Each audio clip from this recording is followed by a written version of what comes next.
Looking for ways to end violence. Good evening. This is CTV News. I'm Byron Scott. Well, political, religious, civic leaders, police, and others are taking the issue of violence in Prince George's County to the streets. They're planning a year-long effort that kicks off later this month. You know that this is powerful.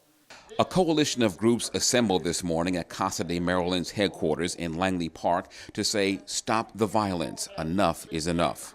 Violence is unacceptable. There were pastors.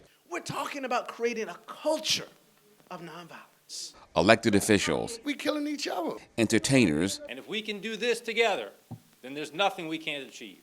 Law enforcement, and many others who gathered to announce a year-long campaign aimed at ending violence in Prince George's County.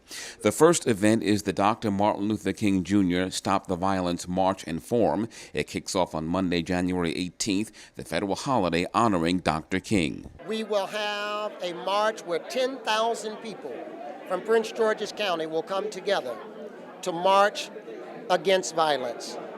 We will start at FedEx Field and march around FedEx Field, and then we will move around the stadium going into City of Praise Family Ministries for a forum that will be hosted there at 12 o'clock noon.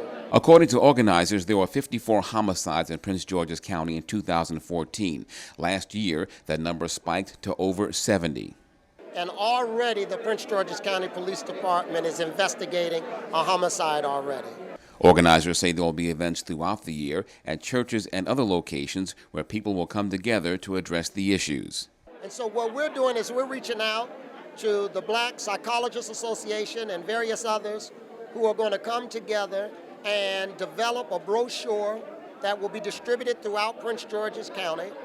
After we do that, or along the same time, at the same time, we will also conduct classes in churches, civic associations, rec centers. The difference is that we're taking a holistic and a comprehensive approach.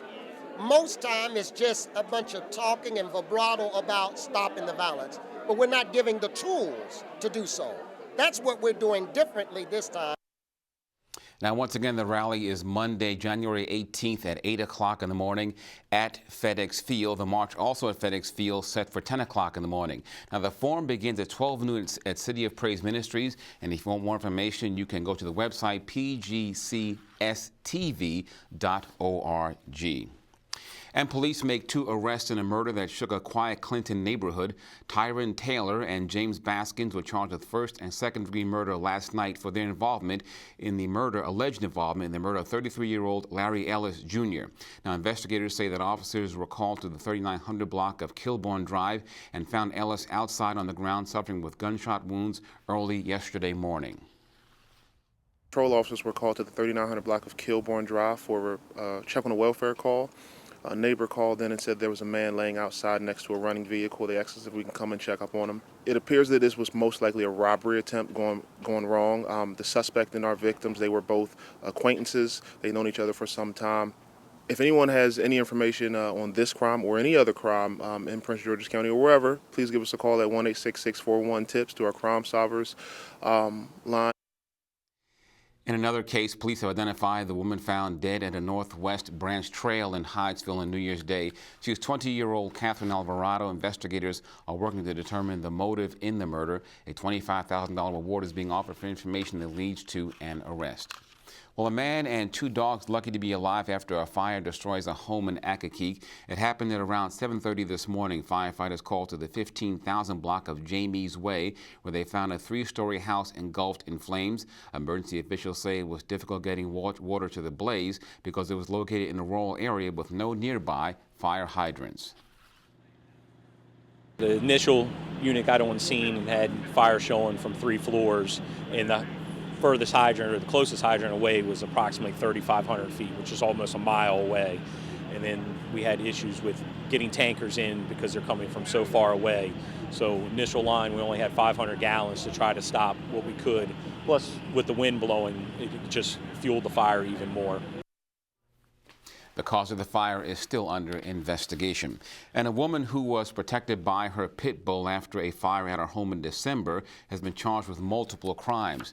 34-year-old April Newell of Landover Hills has been faces first and second-degree murder arson charges for an unreported fire that occurred in the 4800 block of 66th Place in December 1st. The house fire that occurred on December 2nd was being investigated by our fire investigators. While doing so, they discovered evidence of another fire that had occurred the day before on December 1st. They declared that fire as arson and identified a female occupant of the home as a suspect. As a result, arrest warrants were obtained on December 5th. This particular case has taken a pretty weird twist. There was a photo captured at the scene of the fire on December 2nd, which showed a pit bull guarding the female that was eventually arrested for arson. It was a pretty weird twist that it came back around to the fact that she was identified as a suspect and arrested. Now, investigators are still trying to determine a cause for that blaze and the motive. The second blaze the following day that sent the suspect and another person to the hospital, Newell being held on $500,000 bond.